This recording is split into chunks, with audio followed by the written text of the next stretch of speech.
Vamos apresentar neste vídeo a solução das questões postas no item 1.31, aprendendo.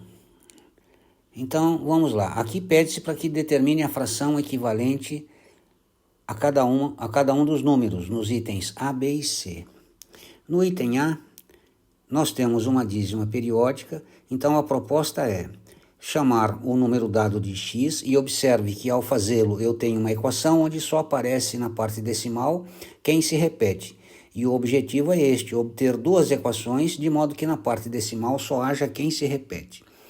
Chamo de 1. Multiplico a equação 1 por 10, portanto 10x igual a 8,888. Note que eu trouxe 1,08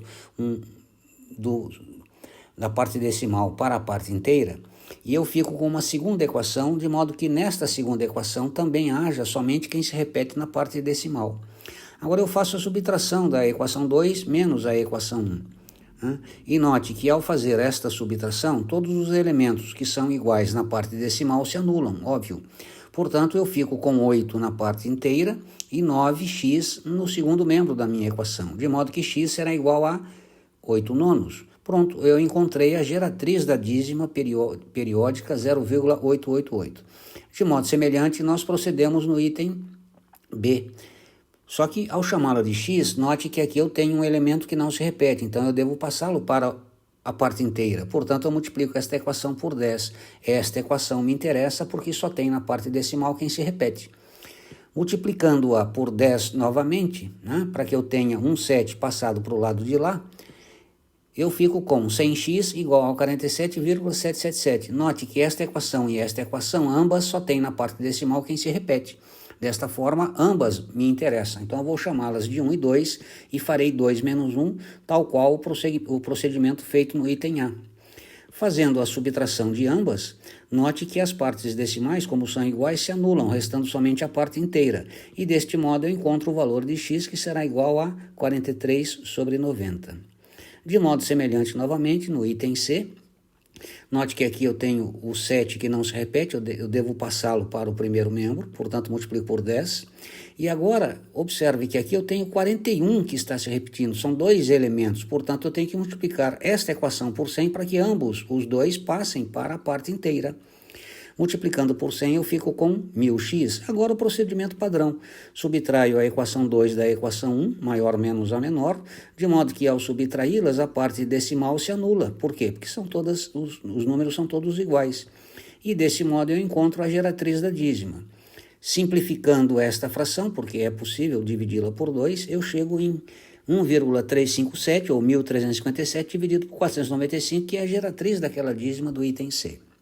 Está resolvida a primeira questão. O segundo problema é associar cada número no item A, B, C, D a irracional 1, racional 2. Note que aqui eu tenho 0,03, é um decimal exato. Se é um decimal exato, pode ser posto na forma da fração. Na realidade é 3/100. Portanto, ele é um número racional. Coloco aqui 2 associando. No item B, eu tenho raiz de 2 mais raiz de 2 menos 2. Fazendo as continhas, observe que o 2 cancela com o menos 2, portanto eu fico com 2 vezes raiz de 2, que é um número irracional. Portanto, vou associar ao item B o número 1.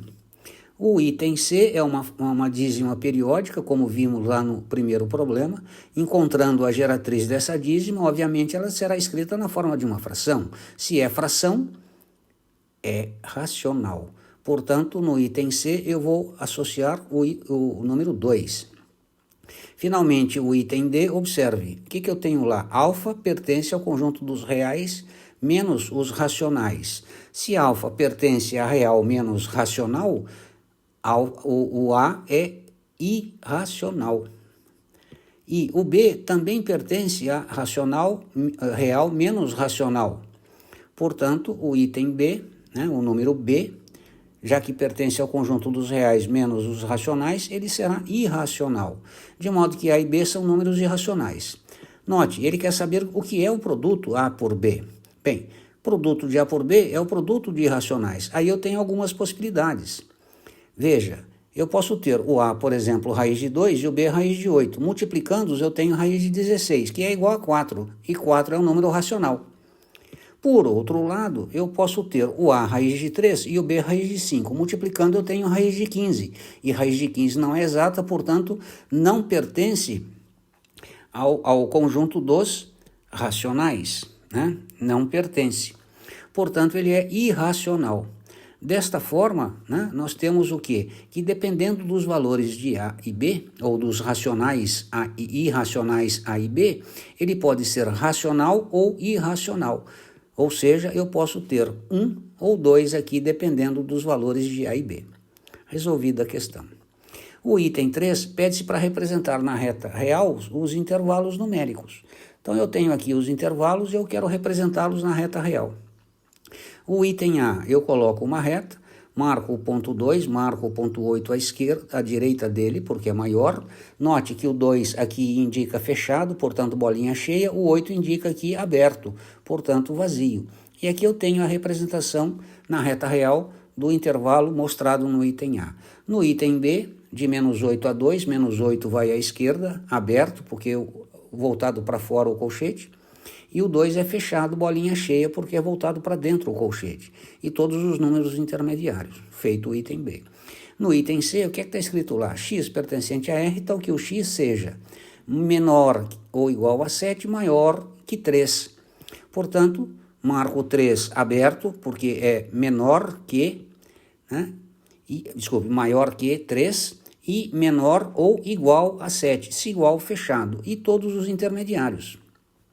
Como aqui não tenho igual, aqui a bolinha é vazia. O item D, x pertence a R, tal que o x é maior que menos 2. Coloco a reta, marco o menos 2, fechado porque é igual a menos 2, e risco todos os que estão à direita dele. Resolvido o problema 3.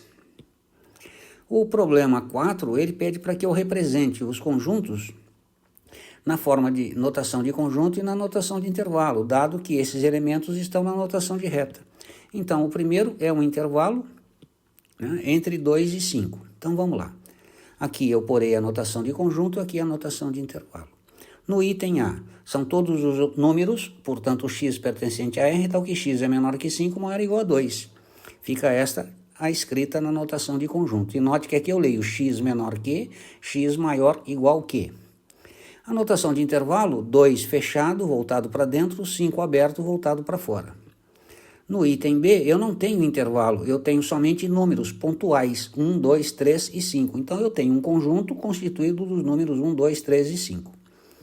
Desse modo, como eu não tenho intervalo, é impossível escrevê-lo na notação de intervalo. Por quê? Porque ele não é um intervalo, é um conjunto de números. São pontos específicos. Então, não tem como escrevê-los, né, na forma de intervalo, porque intervalo pressupõe números entre dois outros. O item C, eu tenho uma mistura dos itens A e B. Note que eu tenho um intervalo, um conjunto de números entre dois outros e um número pontual sozinho lá. Então, eu escrevo x pertencente a R tal que o x é menor que 2, esse trecho aqui, ou unido ao elemento x entre 4 e 2, portanto, x menor que 4 maior que 2, unido ao elemento 6. Então, está aqui na notação de conjunto. Ou ainda eu posso escrever na forma x pertence a R, tal que o x é menor que 4. Só que menor que 4 tem que ser diferente de 2. Então eu coloco lá e x diferente de 2. Ou, aqui eu posso colocar ou, vamos arrumar isto. Melhor arrumar isto. Aqui seria ou. Vamos colocar ou x igual a 6. Por quê? Porque é o único elemento que está lá. Então, está aqui a notação de conjunto daquele intervalo numérico lá em cima. Na notação de conjunto, eu tenho de menos infinito até 2, aberto em 2, aberto em menos infinito, infinito é sempre aberto, unido com os elementos x entre 2 e 4, está aqui, aberto e aberto, porque são vazios, 2 e 4, unido com o elemento único, 6, conjunto unitário. E está resolvida a tarefa do aprendendo.